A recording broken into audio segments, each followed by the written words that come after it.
গানের বাচ্চা, তুই যে প্রবাসীদের নিয়ে কথা বলস, তুই হয়তোবা সরকারি চাকরি করতে পারস।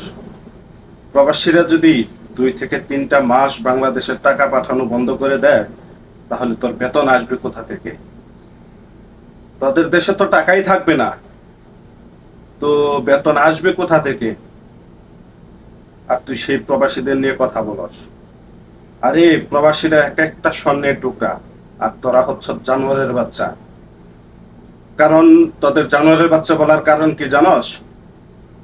তাদের জানোয়ারের বাচ্চা বলার কারণ একটা কারণই আছে, সেই কারণটা হচ্ছে তোরা গভর্নমেন্ট চাকরি করস।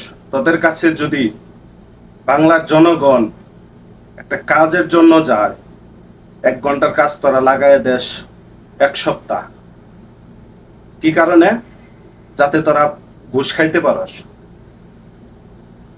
তোর ফ্যামিলি যেমন, তুইও সেই রকম। এর জন্য তুই প্রবাসীদেরকে নিয়ে এইরকম কথা বলতে পারছ। যদি তোর জন্মে ঠিক থাকতো, তাহলে তুই কখনোই প্রবাসীদেরকে নিয়ে এরকম মন্তব্য করতে পারতি না। সময় আছে, এখনো পর্যাপ্ত পরিমাণ সময় আছে। যে সকল রেমিটেন্স যোদ্ধা এবং প্রবাসী ভাইয়েরা আছে, তাদের কাছে পা ধরে ক্ষমা চা, কুলাঙ্গারের বাচ্চা। একটা কথা মনে রাখবি, আজকে থেকে 2টা মাস প্রবাসীরা বাংলাদেশে টাকা পাঠানো বন্ধ করে দিলে, তোরা যে কয়টা সরকারি চাকরিজীবী আছো, তোদের বেতন পাবি না। আর তোদের মতো কিছু কুলাঙ্গারের জাত আছে, তোদের মতো কিছু বিধর্মা আছে, যাদের জন্য ভালো ভালো সরকারি চাকরিজীবী আছে, তারাও কথা শুনে।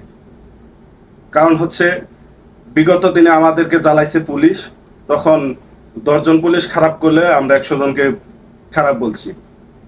আর তুই হচ্ছে ওই ক্যাটাগরির লোক। সময় আছে, ভালো হয়ে যা। আর নেক্সট টাইম প্রবাসীদেরকে নিয়ে কথা বলার আগে ভাইবা চিন্তা কথা বলবি।